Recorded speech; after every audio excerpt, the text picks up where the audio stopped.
Hello and welcome to Solo Strategic Playthroughs, episode 8 of my Gloomhaven 2nd edition campaign. My name is Jeff, and we're going to get right into it. When last we left off, we just completed our first boss battle over at the Barrow Lair. The dying bandit commander warned us that Jekserah was very dangerous, was going to perform some dark ritual, but we just wanted to get paid, so we gave her the notes he had stolen anyway, which apparently were some dark ritual. So I'm sure we'll have to deal with that at some point. But right now, we decided to take on another mission from Jekserah. But before we get into that, we do get to go back to Gloomhaven, and everybody gets to level up. So here we are back in Gloomhaven, and I did have a city event, and nothing happened. I had a couple choices. I chose the safer route. No negatives, no positives. So that's that. Here is where we currently stand at. I have already marked that I'm going to be donating, having all 3 characters donate to the Great Oak, so we'll keep that going. I've completed 7 scenarios, so I have 7 inspiration. You can see I'm prosperity level 2. Nothing's changed there. The merchants have gone up to 4. So that is where it's at, and now let's get into the characters. So we'll start off with the Inox Bruiser Yakko, who picked up 2 perks, one from checkmarks, one from leveling up to level 4. Really like that Retaliate, as I talked about last game. I like the idea that it doesn't have to be perfectly timed when it comes up. It just comes up and it'll be useful. So I went ahead and got another one of those, swapping out a 0. And then for the other one, I could have taken out some more negative ones, but Again, it is situational to get stunned, but it's really good when it comes up. I remember that much from playing first edition and having that on a few characters. So I went ahead and subbed out a 0 for a stun. So for the Bruiser's level up, I'm only showing the level 4 cards because while I could take a level 3 or level 2, generally I'm not going to. On rare occasions I might, in which case I'll show you those choices. But as the enemies scale up, you want cards that scale with them. And of course, enhancements can do that, but you can also just do it by grabbing a really good card. So that's what I'm going to do here. I got 2 choices with Push Through and Whirlwind. I mean, the 5 attack is exciting seeming for Whirlwind. Air generation, that's fine. Less a big deal. The move 4, Push 3 can definitely be useful, but I've usually got the Bruiser tanking. And what I really like is the bottom part of Push Through with the move 3 being able to add damage. He's got several multi-attacks. So I think I can put that to really good use. And even if you only do an attack 1, that is still a +1. Very useful. And the heal 5 should allow me to kind of shift some of that on occasion over to the Bruiser if we're taking a lot of damage, so that the Tinkerer doesn't have to be so heavy on support. And as far as for the market for the Bruiser, I did go ahead and buy my first enhancement. Actually, all 3 characters bought an enhancement. For him, this was a no-brainer. This was the enhancement I wanted the most, is getting that extra movement on trample so that potentially I can hit more enemies. I could get a move 6 with my boots and hit 5 enemies, but more just to have the flexibility. Like last game, I had to attack 1 enemy fewer because I didn't have that extra point of movement. So this ended up costing me, right? It's a base cost of 30 to bump the movement times 2 because it does affect multiple targets. In that it gives you multiple attacks, but then that's halved because it's on a lost ability. So 30 gold for that, and let's move on to the Tinkerer. Wakko, the Quattral Tinkerer, also picked up 2 perks, one from checkmarks and one from a level up. In both his cases, just let's get his deck a little bit stronger for those multi-attacks. So let's get a couple negative 1s out and heal any ally +1. Almost always useful. For the Tinkerer's level up cards, again, just looking at level 4s, these are the ones that appealed to me the most, especially with the very low initiatives. We've got the Dangerous Contraption as well as the Proximity Mine. Certainly, if I were looking to do more damage, the Proximity Mine is very appealing. That 4 damage ranged is better than any other reusable attack he's got. Dropping another trap, that's fine. You know, maybe if I were doing more push with the other characters, that could make a lot of sense. However, I just love the idea of having a battle bot, getting that out there. I like being able to replace the decoy with a card that also gives me 4 movement, as the added benefit of also giving shielding, and it's a 10. So all around, just a really appealing card to me. I'm going to have to 3D print a new miniature for this one. So for the Tinkerer, I decided to go ahead with his enhancement and make one of his attacks just potentially a little bit better. This is his biggest damage dealing attack. Also, for some of the stuff that I did with the Mindthief, as you'll see, I'm really looking to be able to maneuver people around, set people up. So it's actually not as hard as you might think to be able to get this pattern in an attack. As far as the cost, pretty sure I did this right. It's right there. It's 200 divided by 3, as it already targets 3 things. So 67. And then because it's on a lost card, you have that again. So ended up at a cost of 34, give or take. That's what I spent. I think I got that right. So that is it for the Tinkerer.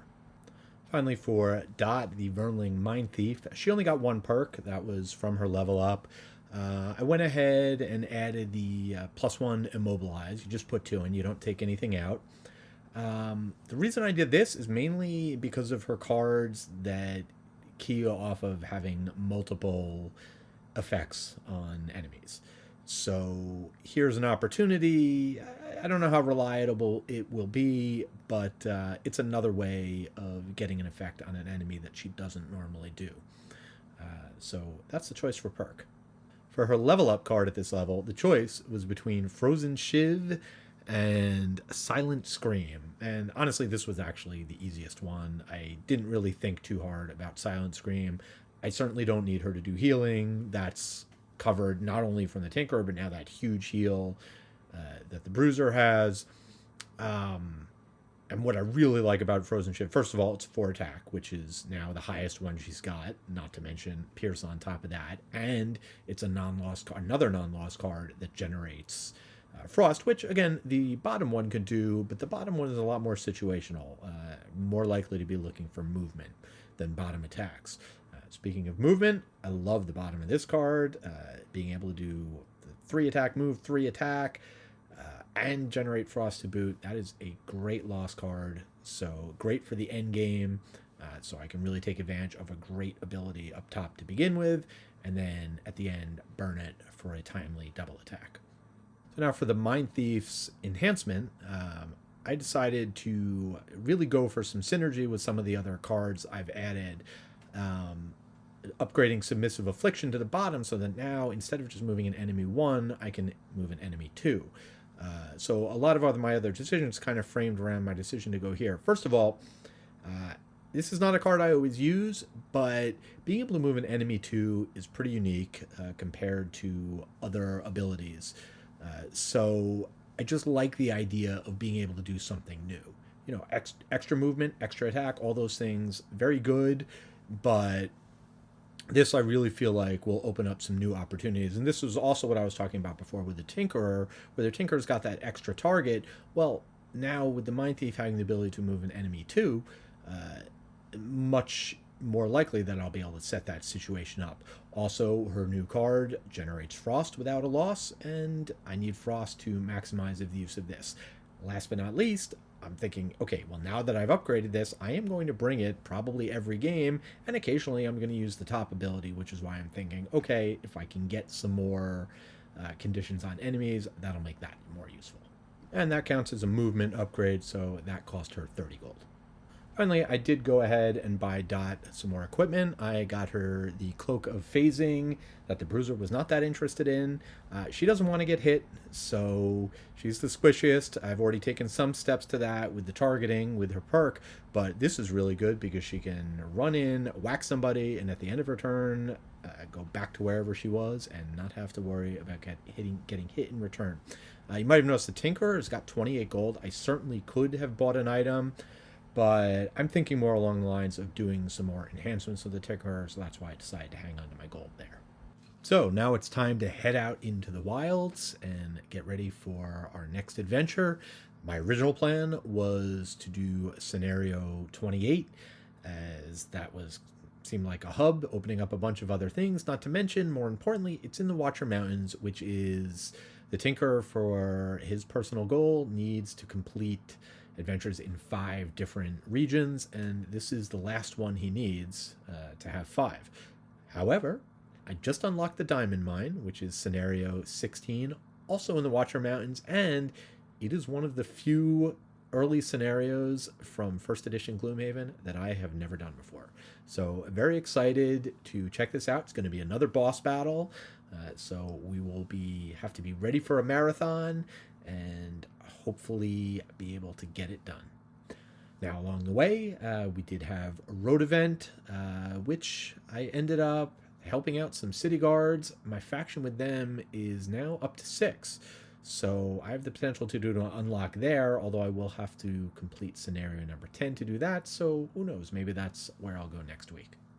So Jekserah needs a diamond for whatever nefarious scheme she's got going. And of course, we're going to be dutiful and get it for her because, hey, she'll pay us. So we've come out to the diamond mine, and unsurprisingly, we've found a bunch of enemies. We have 4 hounds at the ready, as well as a bandit scout that we're going to have to deal with. And of course, the goal of this scenario is to kill the Taskmaster. We also have to loot the treasure chest, but we'll get to that when we come to it. I imagine it's probably going to be back here. This is an interesting scenario. Again, I've never done it before, so I can be genuine in my not knowing what to expect as I proceed further in. But there are a lot of context clues in this. You know, if you look, I've got all the terrain laid out. There are a lot of boulders, 4 big ones, 6 littles. Leads me to believe this section here is going to be some kind of maze. There's a table and a chest, which I'm guessing are probably in this cave back here. There is no entrance. There's no other entrance tile. There are 3 that I put out here. So knowing that, this is going to be the only doors I open, which means I'm guessing the boss is probably back here. Don't know what his behavior is going to be like. But kind of, with those things in mind, have helped me inform some of my decisions. Speaking of which, why don't we take a look at the characters quickly, which cards they're not bringing, and their battle goals. So first up, the Bruiser, and no double checkmark options. I ended up going with Closer for him. He just has to get the killing blow on the last enemy I kill, which I guess is probably going to be the boss. So I'll just keep that in mind. I can coordinate. He's got a nice big 7 attack if I need it. That could potentially do it. Tinkerer could give him advantage. We shall see. Probably the most difficult choice I made in this is I actually took out the spare dagger. It's the first time I'm not playing with it. You got enemies with Retaliate, where I guess the range would be good, but the bottom attack, not as much. Also, usually that's the card I use when I'm charging into a room and don't know what I'm going to find. That's only going to happen once this time, so it seems less important. Probably the thing that I thought was most important, given that I figure this is probably going to be some maze-like structure in here, is I wanted to bring as much jump as I can. So I've got a couple cards in my deck with jump, and that's going to be the plan for the Bruiser. For the Tinkerer, I did have a double checkmark option. It's Dawdler. This is actually pretty good. The Tinkerer has a lot of low-value cards, and I've taken out a lot of high-value cards. So, also, usually the Tinkerer is content to go later in the round anyway to kind of see how things develop. He's usually further back. So, don't think that battle goal is going to be going to hamper me too much, and it's not going to be difficult because I'll just make sure I always choose the lower initiative. Or the higher initiative. So in terms of cards, I'm not bringing... Yeah, not a lot of tough choices at this point. Maybe I would have liked to have bring the Poison Bolt, but something's got to go. Don't need the Decoy, as I have the better upgraded BattleBot version. But now we can move on to the Mindthief. The Mindthief is the Scrambler. Never long rest. Not a problem. Usually she's rarely long resting anyway. Should not be a problem pulling that one off. Interestingly enough, one of my other choices was never short rest.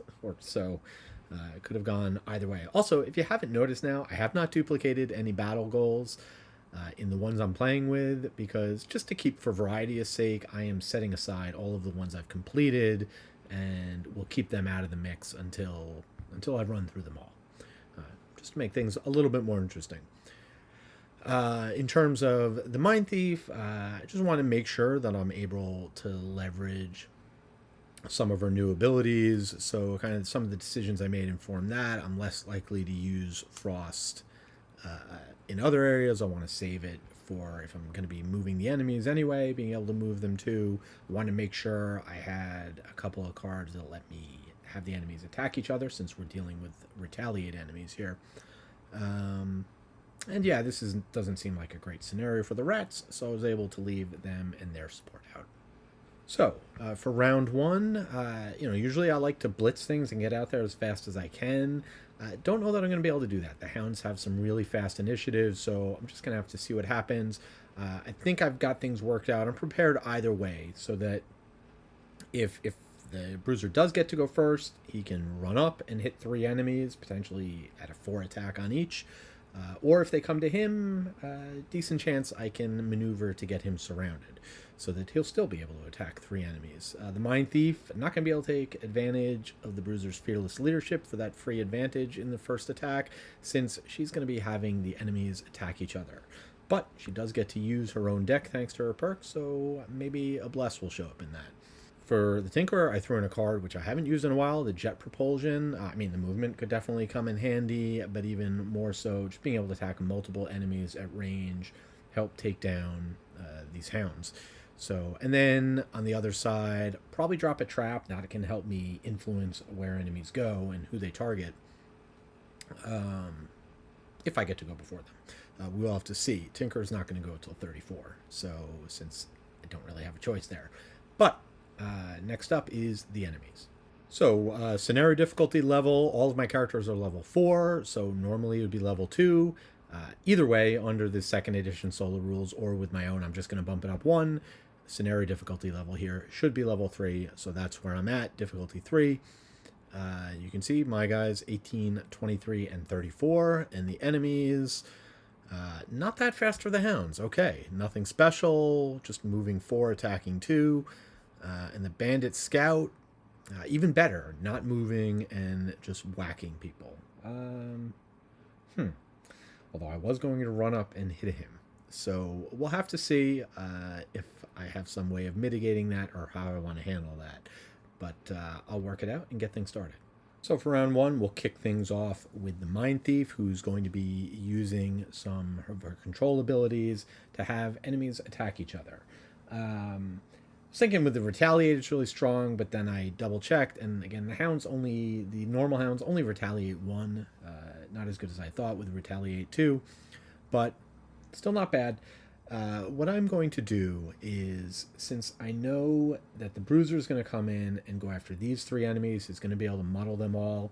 I would like to muddle as much as possible. So what I'm going to do is I am going to have the scout attack that hound. It'll be a 3 attack with muddle, and as long as it doesn't kill him, which he won't, he will also take some retaliate damage. So our first attack is going to be a 3 plus 1 and immobilize. So 4 damage to this guy plus 1 damage for the retaliate to the scout. And that guy's immobilized, and now I can decide who's going to take the next attack. I do think I would like to have a pretty good shot of taking out the big guy this round, so I'm going to go ahead with the 2 attack. I'm going to go ahead and have this hound, who is within 4, attack him. And that attack is going to be a 2 minus 1, only 1 damage. Next up is the Bruiser, who's going to use his nifty new push through to move 3. So I would go 1, 2, 3. Right up there, and he will now get +1 to all his attacks for this round. He's going to be able to attack all 3 enemies. It'll be +2 versus the hounds, who haven't taken any damage yet. And sure, since we got a bunch of attacks coming in, let's go ahead and use my scepter to give 3 enemies poison and put 3 curses in the deck. And then, of course, I'll use my amulet to heal the poison that the bruiser has to do to himself. You know what? Let's go crazy. I'm going to throw in the power potion as well, which will give +1 to all my attacks. So it's a base 2. Each one is going to have +1 from the poison. The ones who haven't taken damage, another +1 on top of that. They're all going to have +1 from my movement card and +1 from the power potion. So it's going to be a base 5 attack against the elite, a base 6 attack against the 2 hounds. First attack against the bandit scout at advantage. It's going to be a base 5 +1 for 6 damage, so that'll drop him down to 4, and hopefully the Tinkerer, with a little bit of luck, can take him out, and Tinkerer does have advantage on his attack as well. Next attack will be on this Hound. It'll be a base 6, and +1 is 7, so not enough to take him out, unfortunately. So there will be some 1 point of retaliate damage, and probably one more coming in, as we will do our final attack against the last Hound, and that is going to be, well, that's going to be a ×2, so that guy is going to be dead. There will be no retaliate damage.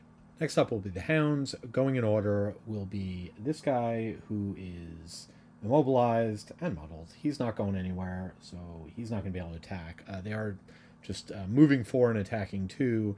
Next up will be this guy down here, who normally would attack the Mindthief, but because of her perk, she doesn't have to worry about. She's as if she's on a 99. So the Bruiser is also within 3, so that is where he'll go. 1, 2, 3, and that Hound will attack the Bruiser. And just a 2 attack.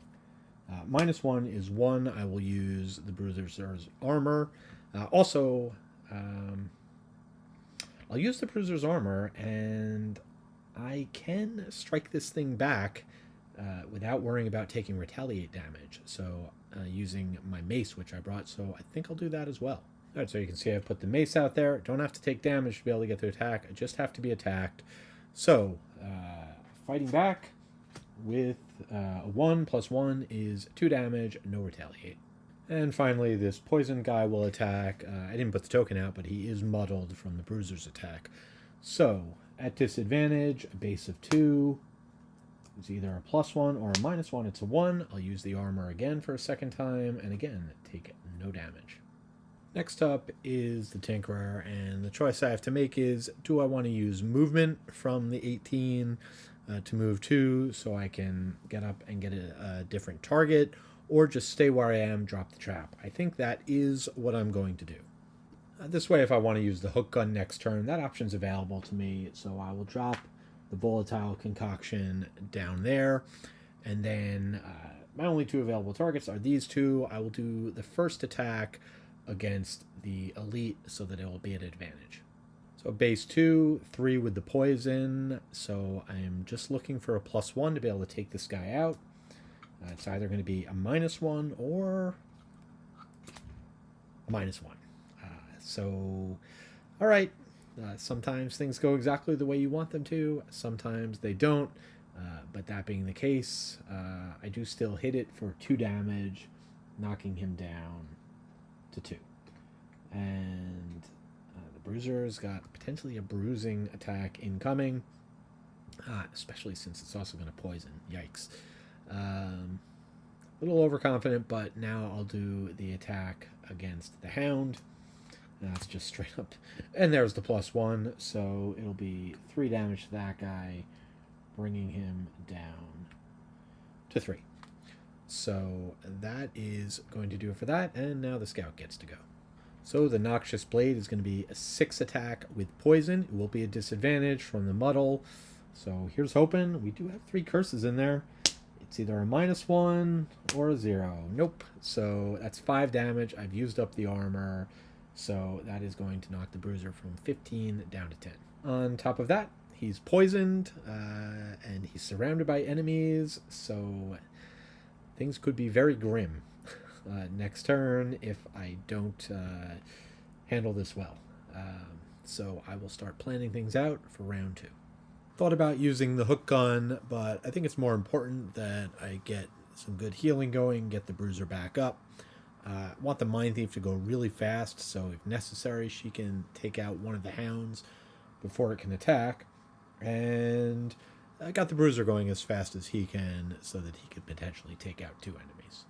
Speaking of the enemies, also something I'm going to try and do this video is just keep better track of stuff. So you can see it on screen in Xhaven. You can see the Bruiser's at 10 of 16 health, has been poisoned.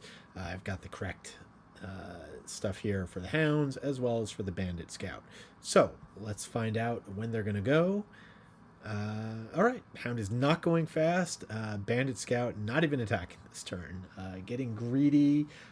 So hopefully we can definitely take him out before he steals our gold. Nothing upsets Dot more than losing out on loot, so she is going to use her move 5 with jump to go 1, 2, 3, 4, 5, jumping all over these guys and grabbing that tasty loot. Then she is going to be able to use her Psychic Blade to attack this guy, and if she doesn't kill him, she can just push him into the trap. So I've gone ahead and given Dot an XP for this, as well as shuffled a curse into the enemy deck. Now a 3 attack against the Hound is going to be +1, so 4 damage is going to take that guy out. Don't even need to walk him into the trap. And that is going to do it for the Mindthief. Next up will be the Bruiser, who's going to do a Leaping Cleave. We'll do that first. He'll get an XP, and each of these attacks is going to be at a base 3, with the poison going to be at a 4. And we'll go against the Elite first, because that worked so well last time, but we'll do that. And it is 4 minus 1 is 3, which is enough to kill it, so he will not be stealing our gold, which is good, because he would have taken a lot if he had lived. And now the attack on the other one, which only has 1 life. -1 is still good enough. No retaliate from that since I killed it. More loot. And then, speaking of more loot, let's see. Now I do still have my movement instead of I could throw up a shield, but I think I'm better off with the movement. This way I do need to stay within 3 of the Mindthief or of the Tinkerer. I'll actually get a little bit closer. It's moving me in the wrong direction. But this way, when this guy drops loot, once I kill him, there'll be 2 loot in the same square. Save me a little trouble for picking up coins. So that is going to be the Bruiser's turn, and now the sole remaining Hound will move in and attack. And actually, the Tinkerer gets to go first, so we'll actually get to heal that poison. So real simple, for Wakko, he's going to heal his brother Yakko. First the 2 heal to get rid of the poison, then the 5 heal, raising him from 10 back to 15. Now the Hounds move to attack 3, so he'll just move up. Again, thanks to the Mindthief's perk, which I am loving, targeting the Bruiser, and that attack is going to be a 3, +1 is a 4. Good thing we got that heal in. Bruiser's back down to 11. That's going to do it for round 2. Going into round 3, obviously my main goal is to take out this last Hound. I'm going to have the Mindthief go pretty fast, hopefully fast enough to do that. If the attack's not enough, I can move it into the trap that the Tinkerer laid. If it is, then I can have the Mindthief move and open one of the doors and see what's behind there. That would be ideal, because then I can have the Bruiser go and potentially leverage my move 4 attack by first doing a move 3, getting in a position. So we'll see. And then the Tinkerer is probably just going to be healing and moving up, but going on 80 because of his battle goal. So let's see when the Hound is going. It is going to be 72, so no problem. With its sharp fangs, we will kill it long before that happens. And the Mindthief will be kicking things off with a Frigid Apparition, so that'll be a 3 attack, so if I can get a +1, that'll take it out. And I've still got my Psychic Blade Augment up, so I can attack melee from 2 spaces away, and that is going to be +1, so it is dead. So that means I will use the other ability for just a generic base 2 movement. I will use the first movement to move here, opening up the doors, as it were, and let's see what we find on the other side. Not sure what I was expecting out of this scenario, but it certainly was not this. I was very wrong. There is no maze in here. There is no boss hiding back here. Those are all the slaves, I guess, the Vermling Scouts. So there's a lot going on here. Let me run through it as best as I understand it. Again, I've never played this scenario before, but I think I understand it. So on its face, we've got the Taskmaster over here. He's got a mere 93 health. The objective here is I have to take out the Taskmaster and I have to loot that treasure. Takes some time to do all that damage, especially since he can't be poisoned, but that's that part of it. Now you've got we've got a bandit scout here, or 3 bandit scouts and a bandit archer. A bunch of Vermling scouts hiding out back, locked off in the cavern. You cannot teleport in there, so you cannot get to them. I guess you could get within range and shoot them. But the way they work is so the boss has two specials. One special triggers the vermlings, the slaves. They are looking to shoot you initially. It'll be a base 3 attack, plus they use their own attack modifier deck. However, if you damage their shackles, which I just got represented with this token, for every 5 damage you put on there, when they fire, they'll shoot at the Taskmaster instead of you. So if you can get 15 damage on there before they go, all 3 of them will fire at the Taskmaster. As far as I can tell, they have unlimited range. They're just going to target the Taskmaster if they can remove the damage, or the nearest character or character summoned if they can't. The other boss special is just going to advance the turn marker. Now, why does that matter? Just kind of dragging this over here. You can see I put some token markers on here, starting on the 4th round from when we enter. So 7, 10, and then just 13. Every 3 rounds, enemies will spawn. There will be down in the corner here, over here, will be, because we're playing with 3 players, a Vermling Scout and a Bandit Scout, I believe. I'll double check before it comes to that. We've got some time. However, boss special 2 advances the turn marker, and if he advances it onto one of those, the enemies will spawn and act right away. So I gotta do a lot of damage to the boss. I gotta decide whether or not it's worth going after the shackles. I mean, probably, because if I can do 15 damage to the shackles, that's 9 damage I'm preventing my characters, plus or minus the modifiers, and putting on to the boss instead. So probably a worthwhile. I'll have to consider it. We'll have to see how things are going, how things look. The biggest concern, of course, is what am I going to do here in the middle of this round? And a lot of that is going to depend on what the enemies are doing. And oh boy, the enemies are gunning for blood. The bandit archers doing a calculated strike, a 5 attack at range 4, and they will move 2, so effectively they're range 6 for where I'm at right now. We can ignore the Vermling Scouts. The slaves, the cards only apply to the guys who get spawned. The slaves, ignore these cards. They're just going to go only on boss special 1. They'll do their attack. The Bandit Scout, they're going to be doing a Rancid Arrow. So they're going to be moving 1, firing 3, and this I hate to see is a poison, since the Tinkerer is not going till the end of the round. And of course, we've still got the hounds to deal with. Actually, we don't have the hounds. I killed them. So we'll get rid of them. So there's that at least. And the Merciless Taskmaster, though Xhaven did draw a card from him, does not act in the first round. That's one of the special rules. So we at least don't have to worry about him for a round. So we can figure out how we're going to deal with this. So we're still in the Mindthief's turn, and Dot has 1 more point of movement left. So the original plan was to just hop on that coin. I don't necessarily know that I want to do that. Basically, kind of looking things out, I could send the Bruiser into the room, do a couple of attacks. There's a nice avenue. He could go 1, 2, 3. Then he'd be able to attack that guy for 3, and then attack him again with Juggernaut for another 3 attack. But the problem with that is that opens him up to multiple ranged attacks. He'd get peppered with arrows. He'd take 3 attacks. He'd be poisoned. Tinkerer would only be able to heal him for 1. I do not think it's worth running and doing the damage. I could move up. I could use the hook gun and pull an enemy towards me. That's something I might consider doing. I can pull them through the trap. Or I can just hop him over here and keep him out of range of any of the enemies. Dot has a few more options. I mean, she can back away here. She'd still be able to be targeted by a couple of the enemies. But I could also have her use her boots, move her back 1 more step. And if I do that and I'm very conservative, I won't be able to deal any damage this round, but I will only take 1 attack. So is that my best option? I'm going to look it over and decide.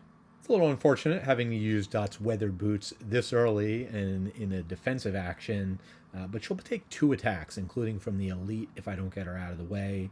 So, and she's not going to be able to get them back because unless I don't do her battle goal, which is to never take a long rest. So we'll let the boots go. I have plenty of good movement.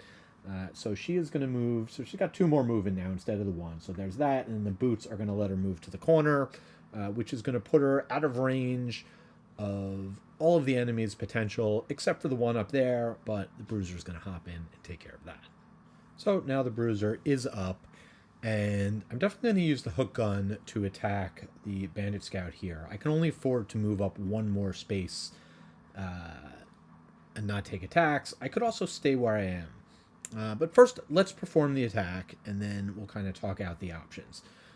I'm going to do a 3 attack, range 4, with a pull 3. So I'm going to target this guy, who is range 4 away. Now, with the pull, as was pointed out last video, I must have missed this somewhere. I mean, I know the rule. I might have made a mistake, but you do have to... Each movement has to take you 1 space closer. So what I can do here is... And you don't have to do the full 3, right? The monsters have to do full push-pull when they're doing it, but your characters, you can choose partial. So I'm actually only going to do a pull 2. But first, we do the attack, see how that goes, and then do the push-pull. And again, just a base 3 attack. With the modifier is +1, so 4 damage. I know this guy's going to be attacking and poisoning. With the Bruiser set to get a 4-point healing coming, I don't want him to get poisoned. So what I'm going to do is I'm going to do a move 2, or pull 2, so each one getting him closer. So now the bandit will go ahead and attack the Mindthief, who is closer, instead of the Bruiser. And the Bruiser does still have... the option here I have is I can use 2 movement, or I can use Juggernaut to prevent damage. However, with the boss the way he is, having to do 93 points of damage, having to deal with all these other enemies, I think this is going to be a slog. Much as I'd like to blitz through the scenario, I don't know that I'm going to be able to. So I don't think... And I need a lot of movement to get up there. So I don't think I can afford to lose this card just yet. Also, I will be at close to full health, so I think I can handle it. I'll just move 1 and go ahead and loot these 2 tokens. So that's going to do it for the Bruiser, and now the enemies are up. Take a quick look again at X-Haven. The Bandit Archer is going to move 2 and do a 5 attack at range 4. He'll get as close as he can. 1, 2. He does not have anybody within range 4. As we said, the Vermilion Scouts, not there. Those guys, none of those ones who attack regular are on the board yet. So it is the Bandit Scout who's going to move 1 and attack at range 3 and poison. First Bandit Scout to act is going to be this guy, whose focus will be the Bruiser, because he only needs to get to this spot to target the Bruiser. So the board's a little wonky. It should actually be rotated, but I still think with the up, down, left, right, he would go this way. Which is a path towards it, so puts him a little bit off the edge of the map, but that's okay. We know where he is. He'll be moving in soon enough. Now, the next guy is going to get a little closer to the Bruiser. Again, 4 away, so not quite in range. Last guy is going to target the Mindthief, and he will move back so that he doesn't have disadvantage. And so he'll go ahead and do a 3 attack against the Mindthief. That is going to be 0, so 3 damage to the Mindthief. Mindthief knocking her down to 6, and she's poisoned. That'll do it for the enemies. As I said, the Overlord does not go, or the Taskmaster does not go in the first round. So it will be the Tinkerer going, and we'll just keep it simple with the move 4 and heal 4. So we can go 1, 2, 3, 4, hopping up over here, which will go ahead and get me some loot, and then healing the Bruiser from 11 back to 15. And the one other thing I forgot to mention is I am going to use the Mindthief Stamina Potion to get Submissive Affliction out. That way, because I do have Frost up, I can move the closest enemy into a trap. The one who's at 6, that'll be 5 damage from the trap, 2 from the Submissive Affliction, be able to take him out. So, and then just to maximize, I'm going to want to make sure that Doc can get another card back, so she gets back to an even number. I can, probably the easiest way to do that, as long as I'm next to the Tinkerer at some point, that I can go ahead and use the Tinkerer's special ability that allows me to use the Tinkerer's Stamina Potion. So, round 4, Mindthief not going blazing fast this round, but hopefully 20 is fast enough to go before the scout and maneuver him into the trap. The Tinkerer, you know what? I am going to go after those shackles, and I'm going to send the battle bot out to do it. So I do have to move. I do have to move to make sure I get close because it's only got a focus of 50, so I need to make sure the battle bot is positioned right there so that it targets the shackles. And the Bruiser is going to be doing some pulling shenanigans, getting people in traps, doing some retaliate, hopefully.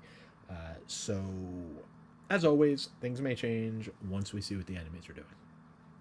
All right, I've got everybody queued up. Tinkerer going on 22, which is the higher number. And we are drawing. Oh boy, Taskmaster is going fast. Just advancing the round tracker, spawning monsters if necessary, will not be necessary, as this will just move the round tracker to 5. We're still a couple of rounds away from enemies spawning, thank goodness. Then all my guys get to go. A Vermling Scout, nothing relevant there. The Bandit Scout doing a Cruel Bow, move 2, attack 2, and the Bandit Archers doing a ranged attack against 2 targets. Annoying. Bruiser's up, and I made a slight miscalculation. I was just going to move him 3, but that blocks the spot, so I am going to have to use my boots to make sure this works.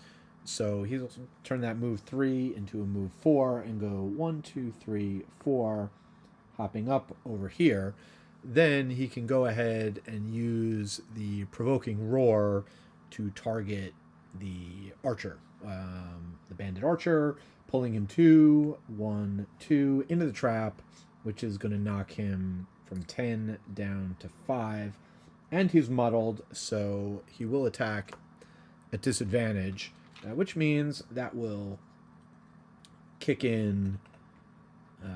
The retaliate. I was hoping to get lots of retaliate damage on the scouts as well, but they're all doing ranged attacks, so unfortunate. I will, however, generate air, which hopefully I can make good use of next round. Next up will be Dot. She's going to consume the frost and this has already come in handy, a move 2 instead of move 1 with our new augment. So we'll target this guy, move him 1, 2 into the trap, which is going to do 5 damage to him, and then 2 damage from consuming the frost, which will give Dot an XP and take him off the board. And that's going to be the first part of her turn. She also gets to move and attack. See if we can't minimize the archer's damage. If I can get 3 damage on him, then the retaliate damage he gets from attacking the Bruiser will kill him. So let's see if we can make that happen. We'll go 1, 2, 3, and now a 2 attack. And that is going to be a 2 plus 1 is 3, which will knock him down to 2, which is perfect. So even though he's got 2 attacks, he will target the Bruiser first. I think actually you can choose what order they attack in, but either way, the Bruiser is the focus. So we'll do that attack first, and that will kill off the Archer, assuming he doesn't kill the Bruiser, which Bruiser's at 15 health. I think he'll be okay. I guess the only rules question I'd have is, I moved the guy out of line of sight. Can I still consume the frost to do 2 damage? I think so. It's all part of, I don't know.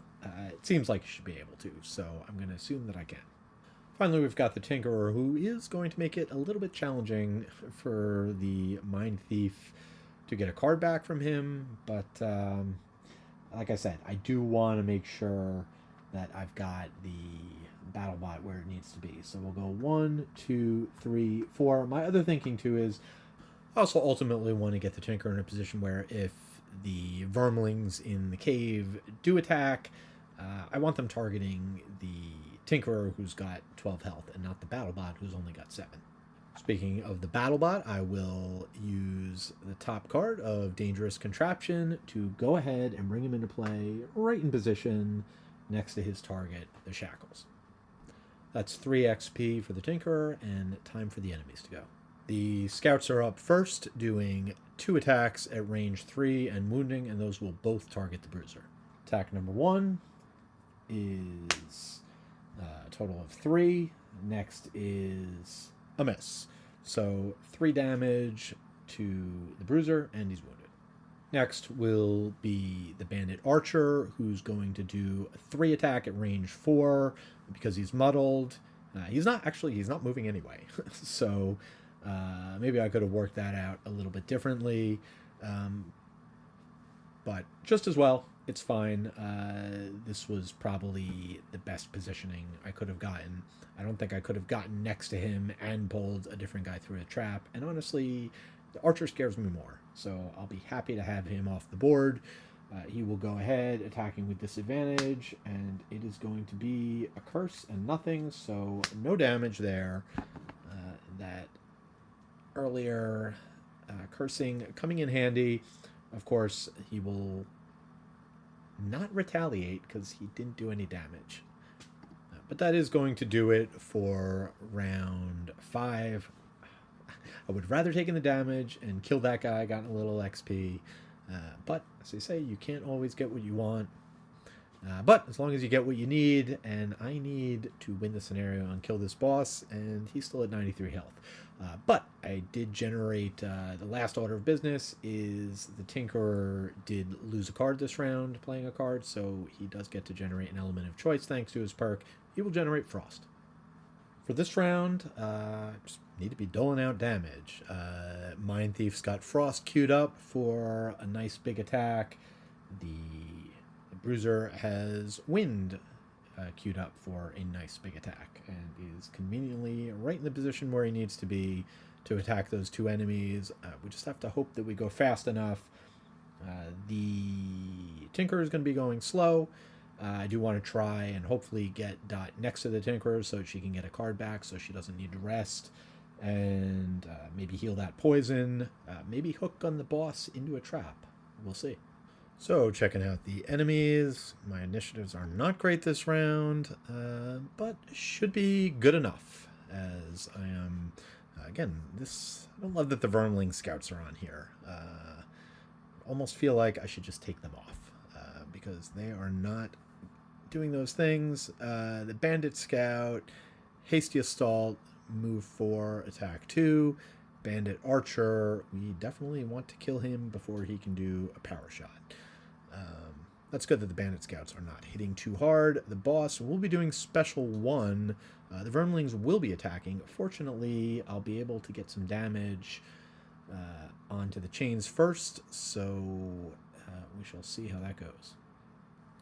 Alright, so Dot's going to lead things off, and she has got the Fearsome Blade, which she can consume the Frost to make that a 4 attack. She's still got the Psychic Blade going, so she can attack at a distance of 2, so she will target the Bandit Scout. Base 4 attack. It occurs to me, have I seen any of my blesses? Yeah, I guess I did one earlier. Okay, so that is going to be a 4. Ooh, this is interesting. All right, so I am going to do 4 damage to the enemy, knocking him down to 6, and then I can move him 1. So I also have the push 2. It was not my intention to push him into this trap, mainly because we're already in position. The Bruiser's going to be able to attack and do 4 damage as well, and I want to be able to bring the boss into there. So I really need to maximize my damage, doing as much possible. But with this ability, it might be possible for me to push the Scout into that trap, and that might be worthwhile. So I have to say, it is very tempting to go ahead and push this guy 2 spaces, right? I could push him over here, then use the ability to move him in the trap. But again, it's about maximizing damage. I'm throwing away an extra 4 attack that the Bruiser is going to do. And those traps, I need to be maneuvering the boss into those traps to get as much damage on him as possible. So, tempted as I am, and maybe if I could kill the Scout, I might do it. But I'm going to leave him where he is. And who knows, maybe the Bruiser will be able to kill him off. So that's it for Dot's attack. But I also have a move 4, so I'll go 1, 2, 3, and I think we'll just move to there. Maybe get a little closer. We'll go here. And most importantly, that puts her next to the Tinkerer, so she can now use his alchemical ability and use his stamina potion. And again, that ability I'm using, the alchemical duplication. Tinkerer has not used the stamina potion yet, so it's available for somebody else to use without losing it.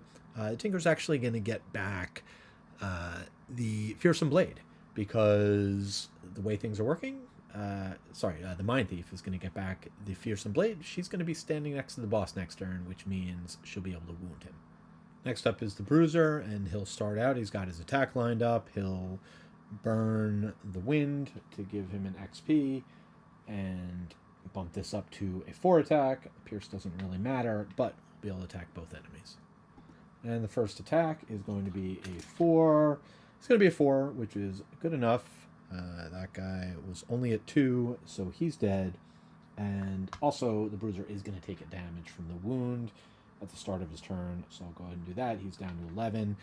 Now, the second attack versus the Bandit Scout. Come on, bless. No, +1. So close. Knocked him down to 1.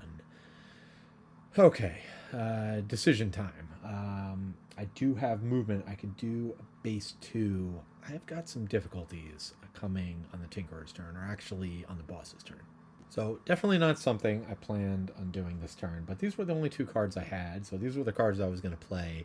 I'm actually going to use Trample for a whopping 1 attack against an enemy that's at 1, but this accomplishes a couple of good things for me. First of all, it takes that enemy out, hopefully as long as I don't miss. It also gets me far away from the spawn point, from the other bandit scouts, won't be able to damage me this turn. But most importantly of all, puts the Bruiser in position to get attacked by the Vermlings and not the BattleBot. It would be very sad if the BattleBot died that quickly, but that is what would happen unless I move the Tinkerer up. But if I do that, then I can't move the Taskmaster, and then if I can't move the Taskmaster, I can't wound him. All a chain reaction, which is all to say, I think it's worth it. I'm going to do it. So with jump, I've got 5 movement with the enhancement. 1, 2, 3, 4, 5. And of course, now they are equidistant, but because of the lower initiative, the Bruiser will be the focus of the Vermlings. And then we just get to do the 1 attack and see what happens. So that is going to be... It's going to be my bless. So there's a 6th attack on a guy who's at 1 health. Well, that was a waste, but once again, why could that have not been the other way around? But, you know, it didn't matter. I was probably going to use that ability anyway. I do gain 1 XP for that, and that's going to do it for the Bruiser. And the Bruiser's out of cards, does need to short rest, so he ended up losing Provoking Roar, which is fine by me. I don't really think I'll need it other than for the good initiative. Taking the short rest, I will use the Moon Earring, and I don't think I need the boots anymore. All the action is going to be focused up in this area up here on the board, and so I will get back the mace, and maybe if at some point the boss decides to attack, I'll get to throw in a little extra damage. Now the Bandit Scout's up, and they're going to move for attack 2.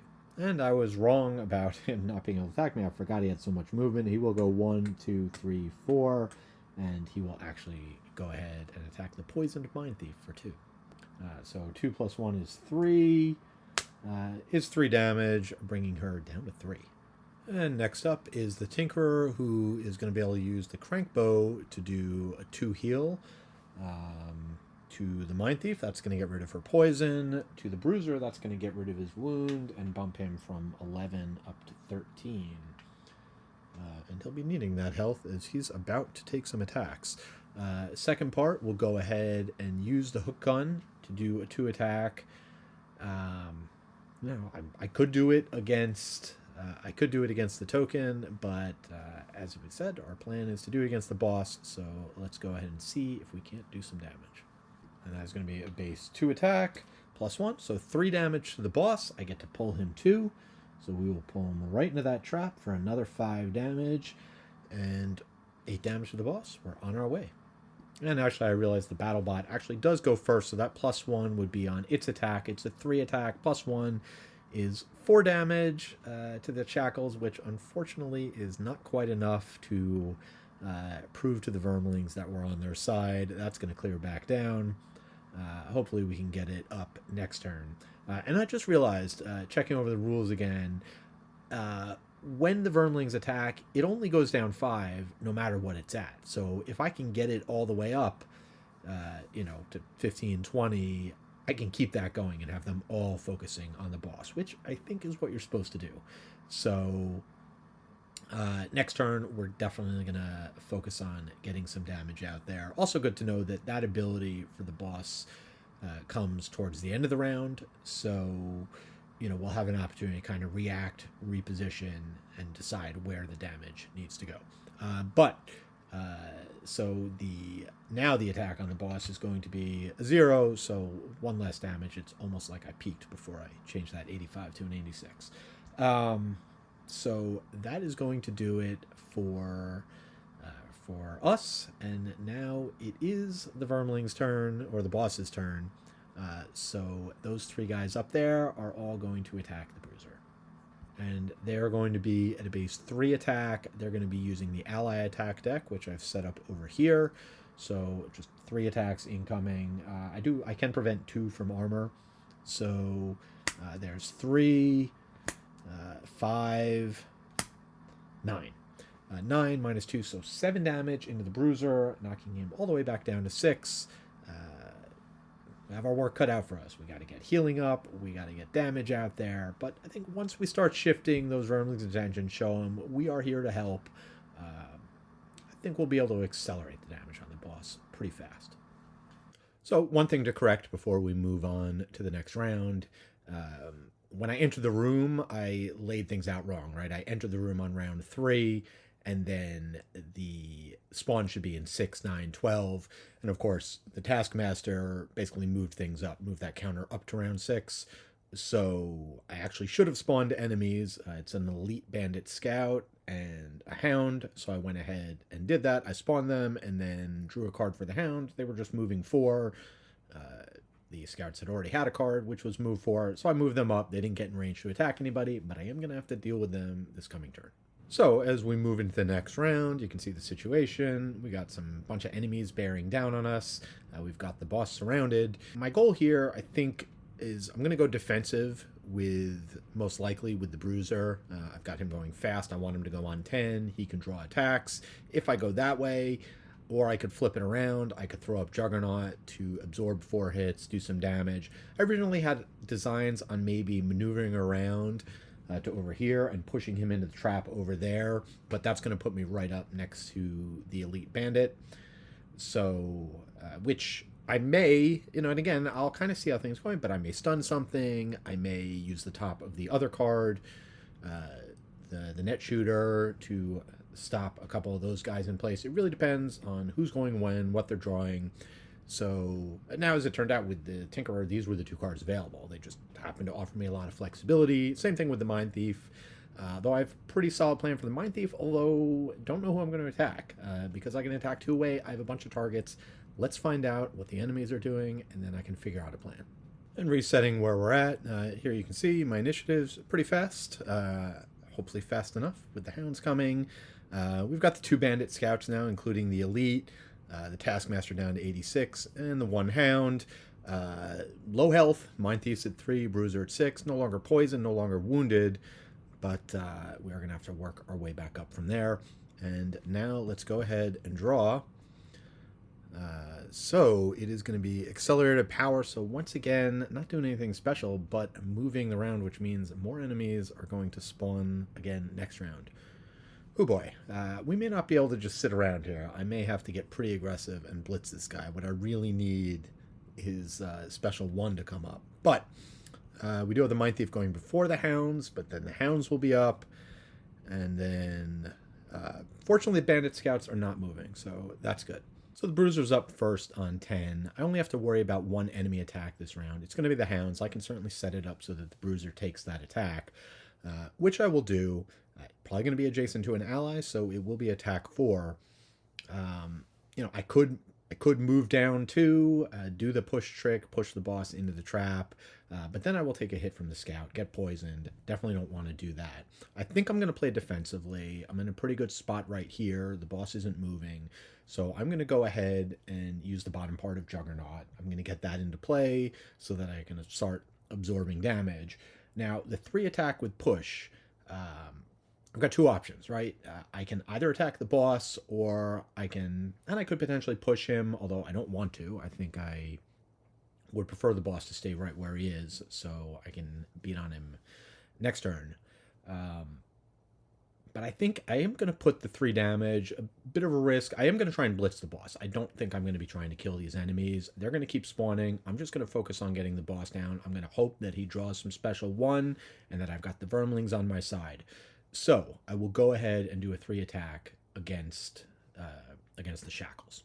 It's going to be base 3 for 3 damage, so get that counter started again. Next up will be the boss, and he's just going to advance the round counter, so that's on 8 now, so we will have spawns coming at the start of next round. So next up, Dot the Mindthief is up, and as I said, with the Psychic Blade, she's got a bunch of different targets that she can hit. But I'm just going to focus, try to get the boss down as fast as possible, and see if I can just kind of wedge myself into a corner. I'm thinking if you look at the top right part of the map, potentially I could wedge myself in there, and very few enemies would be able to get next to me in melee attacks. Of course, ranged is another story, but for now, we'll see how things go out positioning-wise. For now, I will start with first the 4 attack with Pierce, not that it does anything, and I will generate Frost. And unfortunately, the boss is immune to poison, so I won't even bother with the poison dagger. I'll just go ahead, straight up 4 attack, +1, so 5 damage, got him down to 81. Then to finish out Dot's turn, she will go ahead and wound the boss. That I can do. And then she will move 4. 1, 2, 3, 4. We'll head up over here. And that'll actually put her in a position where she can potentially deal with the hounds next turn, because they're going now, and that's where they're going to end up. Of course, the hounds, moving 4, attacking 2, pack tactics. It'll actually be attack 4, because they'll be next to an ally, the boss. They are going to focus on the Bruiser. So 1, 2, 3. And incoming is going to be a 4 attack against the Bruiser, which is going to be a 5, but that is going to be absorbed by Juggernaut, which I've got all the way over here, so we'll slide that down, the first of 4 uses. Next up is the Tinkerer, but first, before the Tinkerer goes, it will be the Battlebot, who will do a 3 attack against the Shackles. Not bad. Okay, so 3 damage, get to heal an ally. I guess that's going to be Dot, who's down to 3, and we'll be throwing some big heals on the Bruiser at some point, I'm sure. Add 3 more damage to the Shackles, so now at least 1 Vermling will attack the boss. Hopefully we can get that up even higher. So now for the Tinkerer's turn. There is no point in locking enemies in place. Nobody else is moving this round. There's no point in stunning. And it occurs to me I could have had the Bruiser maneuver around and done the attack the boss, push him into the trap, and then just stun the elite. But again, kind of keeping my focus on just putting damage on the boss, not worrying so much about the enemies right now. What I'm going to do is, instead of stunning anybody, I'm just going to do a generic 2 attack against the boss.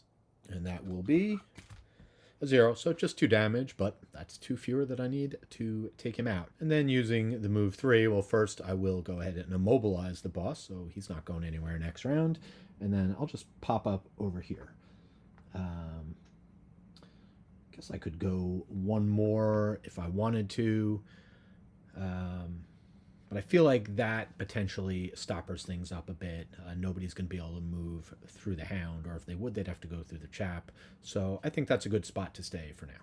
And just a couple other pieces before the end of the round. I did intend to have the Bruiser use his mace when he got attacked by the hounds, since I won't take any of the retaliate damage, so I'm going to go ahead and draw for that. Just a base 1 attack.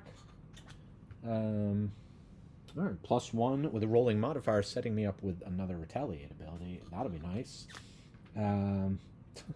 Well, it's stunned. So this is actually, since it was stunned on its turn, it will be stunned again next turn. That worked out great. So 2 damage, and the hounds are stunned.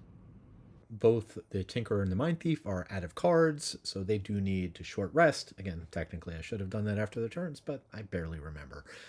So I took care of it now. Randomly drew the hook gun for the Tinkerer. That's fine. There's really only one more trap somebody can be pulled through, and the Bruiser can do that to the boss coming up. For the Mindthief, I actually had drawn the Fearsome Blade, which, all things being equal, I don't really need the wound anymore now that I've gotten the boss. I might have been willing to let that go, but the top card is exactly what I need for next round, so I paid a life to hold on to that and ended up losing Frigid Apparition instead. So, of course, this round we've got a couple more enemies spawning, another Elite Scout, another Hound. Yeah, they're just going to keep coming because they're not going to be my focus. I am going to do some work on the boss. He's going to be pushing him around, pulling him around, just doing a lot of maneuvering. The Tinker is going to get in on the action, do a little bit of damage. I'm actually hoping that with a 34 he'll get to go after the Hounds. But we'll see how it goes as we check out the enemies. And you can see, updating, not a lot's changed health-wise. 6-3 and full.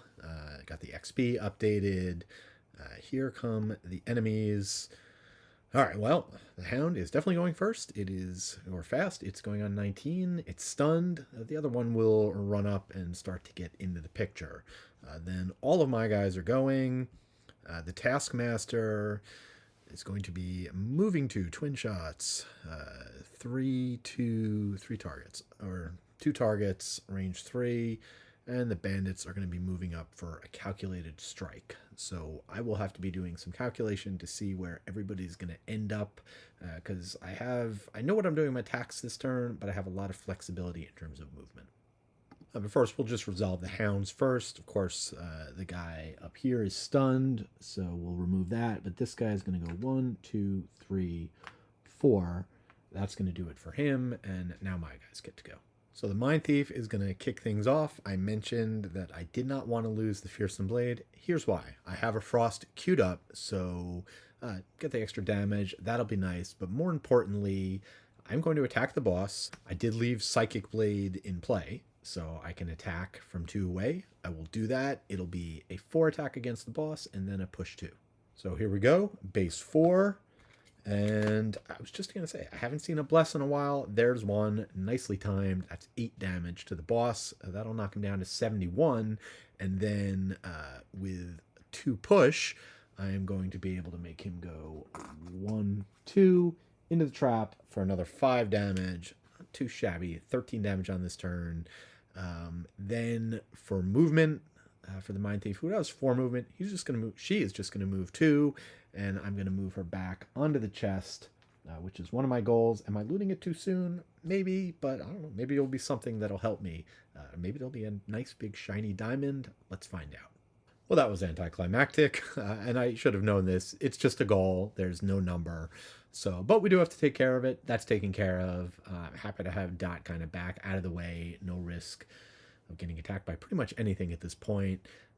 That is going to do it for her turn. We'll bump her up to 4 XP. I do have a curse that I will shuffle in, and we will keep moving forward. Next up is going to be the Tinkerer, and Wakko is first going to use his movement ability. He will immobilize the Hound. Glad that that already went, so it won't be able to move next turn, and we'll see where the Bruiser ends up, whether or not he's next to him or not. But for now, we'll do that. We're just going to move back 2 so that I can stay within range 3, because I've got the double attack. This way I can attack the Hound, and I can also attack the Shackles. And before I do Wakko's attacks, of course, I need to do the Battle Bot, so that's going to be 3 attack, which is going to be +0 is... That's going to be 3 damage. Bump that up to 9 damage, so if we can just hit it a little bit more, and then I will go ahead and now I will do Wakko's attacks first against, let's go against the Hound first, and that is going to be -2, so 2 minus 2 is 0, no damage there. Now the attack against the chains, the shackles, ×2, we've gone in the other direction. Okay, so that's going to be 4 damage, going to bring that up to 13. Now, I am going to be leaving the BattleBot a bit out on an island here, open up to attack, but that's okay. He's getting in damage. He's done his job. Maybe he'll survive one more turn. Maybe not. I got to double check the rules on some stuff. But now doing the Bruiser's turn, we'll go ahead and do the 3-move with jump, which also generates air. And I'm actually just going to pull back over here, kind of sticking with my plan of retreating everybody to the corner. Now I can go ahead and do the hook and chain, right? So we got 1, 2, 3, 4 away. So I'll be able to get him closer and hopefully set up to eventually get him in that other trap, or even have the Mindthief do it if I can generate some frost. So let's go ahead and do the attack. And the Bruiser's attack going to be a base 3 with a +1, so 4 damage. Now, in terms of where I'm going to pull him. All right, so for the pull, I had a bunch of different options. I'm trying to minimize the amount of damage to the bot. I was hoping maybe if there was some way I could get him to end up here. But boss does have 2 movement, so in finding multiple targets, he would vacate that spot. So the bandit, nothing I can do to stop the bandit from getting up there. But I can prevent the Taskmaster from attacking the BattleBot by pulling them all the way to me. Now we'll jump to his turn, which you can see is move to 3 attack against two targets. And in this case, obviously his focus is going to be the guy closest to him. That's going to be the Bruiser. And the way it works is he's going to move away from the Bruiser with as few points as possible to not have disadvantage. Then he's going to target the enemy that he can attack without having disadvantage. That's going to be the Tinkerer. So he's going to move with the fewest movement possible. So yes, he could move another space to target the BattleBot, but the rules specifically say that fewest movement possible. So now he's used just 1 point of movement, and you can see the Tinkerer hiding back there a bit. He's going to go ahead and he will throw an attack against the Bruiser and against the Tinkerer. And we'll do it in that order. First, the attack against the Bruiser is going to be a miss. That's fine. All right, well, we'll keep the Juggernaut going. And then it is going to be 4 damage against the Tinkerer as Yakko takes his first damage. Next up, the Elite Bandit Scout. We'll just do this guy first. I'm not sure which one. I'll check the numbers when it matters, but he's got 2 movement. The other Elite, his focus is going to be the BattleBot because of the tiebreaker. He's equidistant from the BattleBot, the Bruiser, and the Tinkerer, but the BattleBot went earliest in the initiative this round. So he'll just go ahead and move 2 up towards there. And actually, I guess he'll go here with the second movement. And then the non-elite will move up, and he will be able to get an attack in, and that is going to be a 4 attack against the BattleBot. -1, so 3 damage, bringing the bot down to 4, so it could survive another hit. We shall see how things go, but that is going to do it for, I don't even know what number round this is, but we'll keep going. So technically, the actual round, this is round 8, and I feel like we've got everything positioned. I've really set myself up. We'll see what happens, but I feel like I can kind of coast to victory now. I put myself in a good position, backed into the corner. I'm going to be able to further wall myself off. Hopefully also do a bit more damage, actually quite a bit more damage to the boss. The Mindthief's going to be able to control enemies. The Bruiser should be able to bring him into a trap, so take advantage of the wind to do some extra damage. We'll see how things work out as we draw for the enemies. You can see here the initiative, the Tinkerer going on 18, even choosing the slower initiative. Did that on purpose. I'm hopeful that I'll be able to get 1 more attack off with the BattleBot before it goes bye-bye. But depends on what the enemies are doing. Advance the round tracker. Come on. You can't do special 1. That would be a lot better. But he's not, so... that'll move it up. We're still 1 away. That means more enemies will spawn next round. But then the Mindthief and the Tinkerer are going.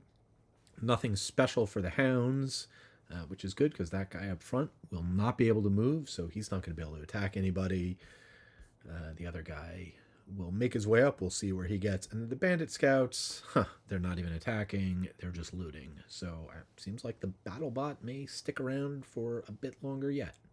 Tinker is going to kick things off, which means the battle bot is going to kick things off. That'll be a 3 attack against the shackles. Ooh, 5 damage, and I get to strengthen an ally. I am going to go ahead and strengthen the Bruiser. Now for the Tinkerer, I'm going to have him go ahead and drop a volatile concoction right here, which is going to further narrow the path for the enemies. If the Bruiser had gone first and moved out of the way, I actually could have put a trap there as well, forcing enemies into the trap. But we'll stick with that for now. And let's see. So that was the bottom of one card, and the top we'll do a heal. I have many good targets, but even though he's got all that protection, Bruiser's still going to be front line, so we'll go ahead and heal him from 6 up to 10. Next up will be the Mindthief, and she'll use Possession and Withering Claw to go ahead and have the enemies attack each other. We'll have the Elite Scout attack the boss with both of those. Also, on the boss's turn, at the start of his turn, in addition to advancing the round counter, he would have taken 1 bleed damage. So he's down to 61. He will be muddled from this attack, which means if he attacks next turn, he'll be at disadvantage. We'll keep track of that. So going ahead with a 2 attack and a 3 attack, the 2 will do first, is just 2 damage. The 3 is +1. He'll also be immobilized. So that's going to be 6 damage. Next up will be the Hounds, moving 4 and attacking 2. This guy cannot move, so we'll just pull that off. And this guy can get to the Bruiser in 3 as opposed to the bot in 4. So that is what he'll do. 1, 2, 3. And so he'll go ahead and do a 2 attack. He will take retaliate damage. All right, it's a miss, but as we determined, the retaliate damage does still happen. So it's not a miss, it's just 0 damage. So that worked out pretty well.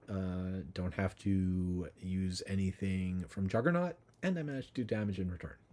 Next up, Yakko the Bruiser, and, well, he's got 2 enemies nice and lined up for him, so he will burn the air he generated last round, and he will do a 4 attack against the boss and the Hounds. He will take some retaliate damage, but that's okay.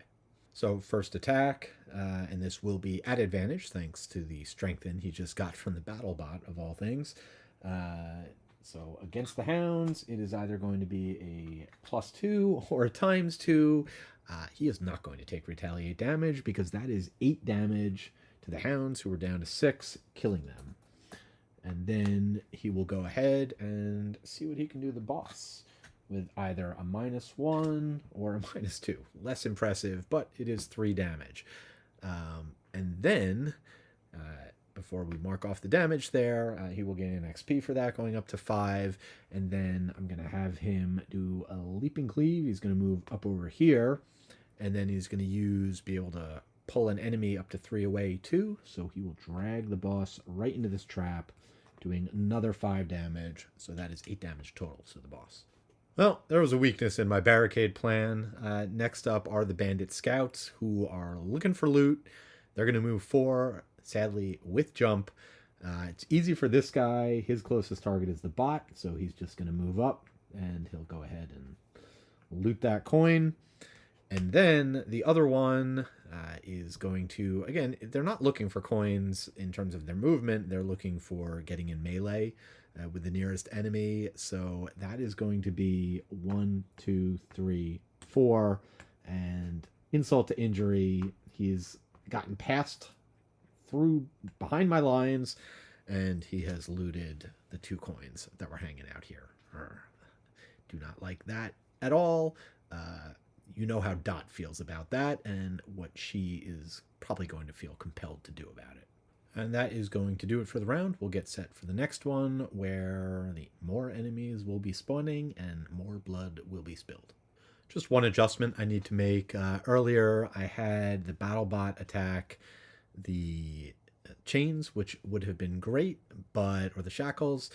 However, that's not the way it works. The shackles have an initiative value of 50 for terms of focusing. The battlebot, in that case, would have focused on the scout. So I took the 5 damage away from the shackles, and I put them on the scout, who started his turn next to him.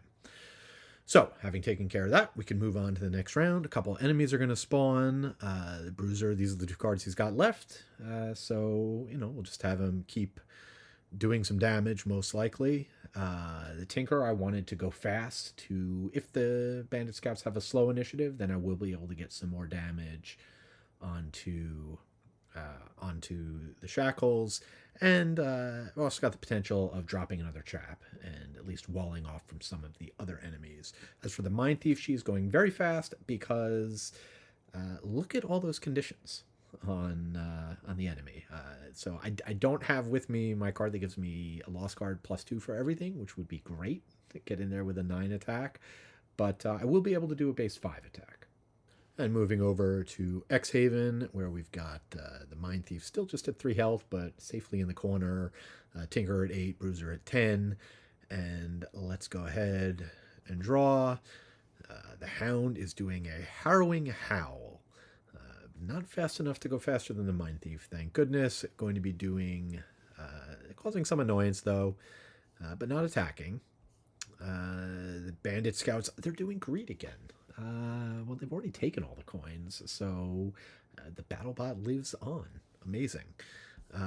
Special one, finally.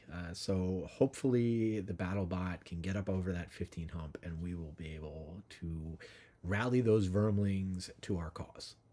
So first up is going to be Dot the Mindthief. She's got lots of movement, 5 with jump, but she's just going to move 1 space. That's going to put her within 2 of the boss, and she's still got Psychic Blade up, so she can make that melee attack. That attack is going to be... so if you remember from earlier this video when I was doing upgrades for the Mindthief, because I was putting in this card, mainly to use for the bottom, but figured potentially also for the top. Let's get the ability to do more conditions, so I did put in those couple of immobilizes. I happened to get one last turn, and so now as it turns out, I've got 3 conditions, bleed, immobilized, and muddle all on the boss, so I will go ahead and attack with an attack 5. And that attack is going to be 7 damage to the boss. Nice. Next up are the Hounds, and I realize I probably should have thought this out a little bit better when I was planning to know that the Tinker's spot was almost certainly going to be occupied. I didn't, so that's unfortunate, but this guy will go 1, 2, 3, 4, and this guy will just move up 2, getting next to Tinker where I was going to drop the trap, and he will muddle the Tinkerer, which means my other attack of doing the 8 attack is a bit risky. I might just go for it anyway. Like I said, my plan for the Tinkerer had been to drop a trap where the Hound is right now. I can't do that, so instead I'm going to take a shot at the boss. Tinkerer will get 3 XP for using the Crankbow, but before we draw, I do need to remember that the BattleBot goes first. Much as I would want him to target the shackles, I can't control that. He is again going to go after the Bandit Scout. In this case, he's going to target the Elite one. So we'll go ahead and draw. That will be a base 3 times 2. So 6 damage to the Elite. I really wish that had stuck around for the Tinkerer, but or the damage had gone on to the shackles, but alas. Next up, the Tinkerer will do his attack. He's at disadvantage from the muddle, but I will use the simple bow to give him advantage to cancel that out. So straight up draw. Here we go. Base attack of 8. And it is times 2. So it was Kismet, meant to be 2 times 2s in a row. And I've done 16 damage to the boss. Next up will be the Bruiser, who is well positioned to attack a couple of enemies. He'll get an XP going up to 6. He will do... he's got his movement. He'll just stay where he is, but he gets the +1 to attack. So it will be a 3 attack against the boss and a 4 attack against the undamaged Bandit Scout. So we'll start up. We'll attack the Scout first. It'll be a base 4 because he hasn't been damaged. And that is going to be -1 is a 3. And then against the boss is a base 3. +1 is 4. And he gains an XP. And the Bruiser does need to take a short rest, so I randomly drew, and I lost this card. That's fine. It occurred to me that I think if the Bruiser went before the bandits the turn they looted, I could have used his patch armor to grab the loot before they did. Alas, I'm not going to retcon it, but definitely easy to forget about various items and equipment you've got when you're running 3 characters at once and recording a video to boot. Speaking of the greedy bandit scouts, they are up, and see, this is the problem, Mr. Taskmaster. You have slaves doing work for you, and they get disgruntled, and they shoot at you instead of your enemies. You hire bandits, and they see gold, and they go after that, and try and pick up the gold instead of defending you and attacking your enemies. In any event, well, you get what you pay for, and this Taskmaster probably not paying very well. These 3 are where they need to be. Again, they're just moving to get in melee. They are the other guy who has jump. We'll get as close as he can to the Bruiser. 1, 2, 3, 4. And that's going to do it for them. Last up is going to be the Taskmaster. Special 2. So the 3 Vermlings are going to attack. Now, I'm not sure. These are melee attacks. I know that much because there's nothing that says ranged in them. So I assume it's like the Mindthief's ability. And I think there's a little bit of suspension of disbelief in trying to figure out what's going on here. Because they've got picks. How are they attacking? I don't know. But they have unlimited range. I don't know if line of sight is a factor. I'm going to assume no and allow them to attack, which is unfortunate because the battle bot is lower in initiative. So that will be the target for the one that is going to attack. The other 2 are going to attack the boss. So let's see if they can help out a bit. First one, all base 3, -1, so that's going to be 2 damage. Second one, another -1, so 4 damage total to the boss. And now the attack on the battle bot is +1. You couldn't have done that the other way around, guys. That is going to take out the battle bot, who only had 4 health left, but definitely did some yeoman-like work this game. The counter is going to drop down to 8 at the end of this turn. It's just 5. Doesn't matter how many people attacked. And that is going to do it for the round. Oh, and the Tinkerer did lose a card, so I'm going to have him generate wind. Also, the Taskmaster does take 1 bleed damage, and I've marked off his 4, so he's down to 15. And yeah, I don't think we're going to have a problem with this one. The only question is, do I want to draw it out and get loot? Not really. I think I'm just going to, I'll burn some XP cards, but I think let's go ahead and take this guy out and just try and make sure that the Bruiser can kill the last enemy that dies. Round 10 in what I think is probably going to be the last round of the scenario, unless I get an untimely miss, which of course is always possible. Cool scenario. I don't know if I got something wrong or if I just got lucky with the cards that were drawn. The enemy is doing a lot of running around and not attacking. Not really sure, but we'll just keep going through it. I'm sure you will let me know in the comments if I made a major mistake, and if it was bad enough, maybe I'll redo the scenario, and if I did it right, then yay me. But let's see if we can finish this off. Dot's gonna go crazy. She's got 3 attacks this round. She still has the Psychic Blade up, so she doesn't even need to get next to anybody. I'm just gonna try and have her whittle the boss down. I can make my decision with each attack, whether to attack the boss or one of the other enemies. I think she's got 3 targets without even moving. And then, just so he can get his battle goal, we'll have the Bruiser hopefully do the killing blow with a 7 attack. I also gave him a pull this round so he could potentially move and pull the boss into the poison trap. That's another 2 damage. Tinkerer, just try and get some XP, maybe some loot. So let's see how it goes. We've got everybody queued up, and special 2, so just advancing the round marker. That's not even going to summon anybody. So really doing nothing except a damage to himself. Then the Mindthief, then pack hunting from the hounds, nothing special from the bandit scouts, and then the Bruiser gets to go. Then finally the Tinkerer, who was going to stun people, but that's not really going to be very helpful. Unless if I don't end things this round, then it'll be helpful for next round. Taskmaster will go first. He will take a damage from his wound down to 14 and advance the round tracker for the 4th time, which, again, not really a big deal. It's so easy to prevent these enemies from swarming you. Yes, the BattleBot helped with them running over in that direction, but once you kind of bunch up in the corner like I am now, even if the enemies could get to you, there's not a lot of space for them to get around you. I guess that's another area I was fortunate. The area I was fortunate, the scouts have not been drawing ranged attacks. Now I'm starting to think maybe I don't want to end things this round. But we'll start with the Scurry. We're not going to move. We'll go ahead and do a 3 attack against the boss. So that is going to be a base 3. So just 3 damage, bringing him down to 11. Yeah, I don't think I'm going to mess around. I mean, I am going to be careful knowing that I do have ×2s in here, and I do not want to get the killing blow. But let's go ahead and pop the boss one more time. We're going to be able to move somebody. Oh, that's fun. Maybe. Well, no, it's the target. So do I want to move the boss? I mean, I could move him into the trap. I think I probably don't.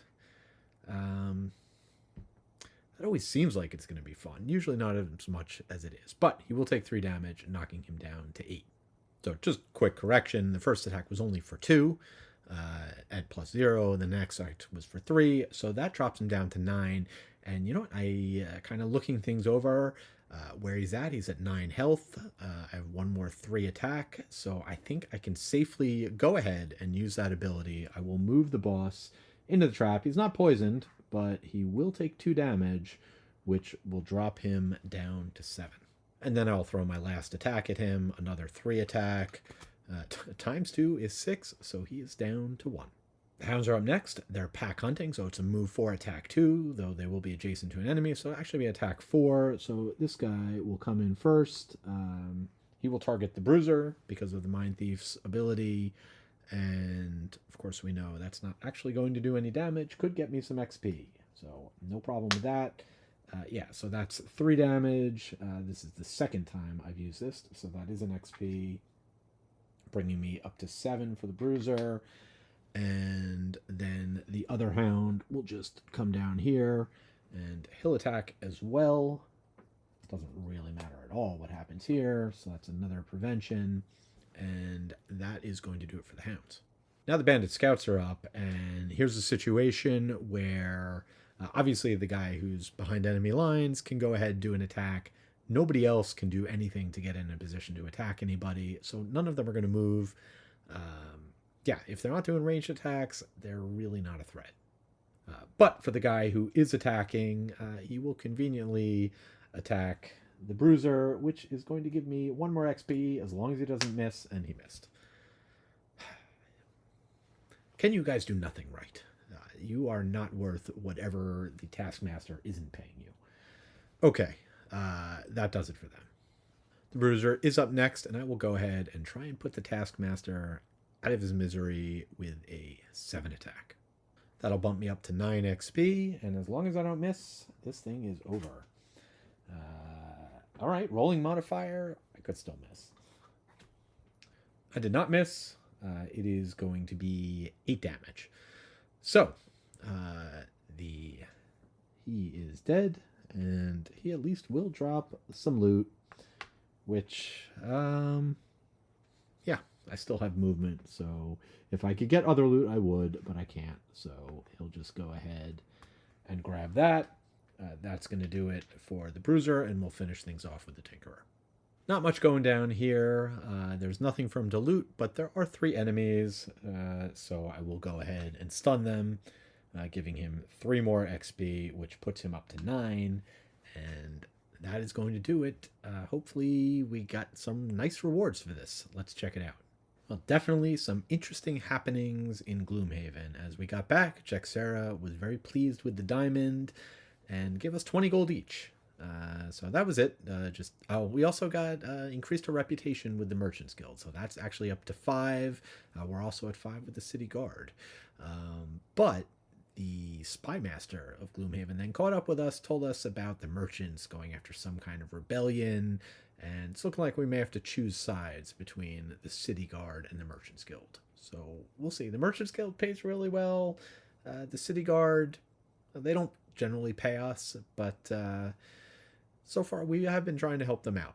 So we'll see which direction we want to go. Yeah, now let's take a look at how everyone did. So the Bruiser picked up 19 XP. He's up to 178. He was the big gold winner this time. He actually got 35 gold, so he's up to 53. He completed his battle goal, but just starting progress there, so no perk anytime soon. The Tinkerer managed to just pick up one gold token, so 23 gold, bringing him up to 51. Also 19 XP, remains the leader of the pack at 189. He completed a double check mark goal, so he is going to be getting another perk. And finally, the Mindthief with a very uncharacteristic, only one loot token, so 23 gold. She's up to 26. And XP, also the low woman on the totem pole here, she picked up 15 XP total, including and again, those XP totals include the 10 for the scenario. So really not a lot of XP generation going on. This game, it was pretty fast. I did it in 10 rounds. But she's up to 169 XP, and she did complete a set of check marks, so she'll also be getting a perk when we head back to Gloomhaven. Now, the one other thing I did go ahead and read was I did finish the 5 of 5 different region, or 5 of 7, but you need to do 5 regions for the Tinkerer for finding the cure, and I've done that now. So I went ahead and read that, unlocked a new scenario, number 61, and just looking at the punch board, there's 2 scenarios there. So 61 and then 62, and then that's probably will do him ready for retirement. Interestingly, Dot needs 2 more scenarios before I think she'll be set for retirement. The Bruiser needs 2 more, but then he's probably going to have to do 1 more. There is 1 more scenario he needs to do. So I thought the Tinkerer would retire well ahead of the others, but looks like he's going to be around for a bit longer. But that is going to do it for this episode of Gloomhaven 2nd Edition. Hope you enjoyed it. Hope I got it right. Again, let me know if I screwed it up. I double-checked the rules. I think I did it correctly. Maybe I just had a really good strategy. Maybe I had some good luck. I don't know. But fun scenario, fun idea. We'll see what's in store next time. If you want to check out what I'm doing, check out my website at dranthar.com. If you like the video, give me a thumbs up.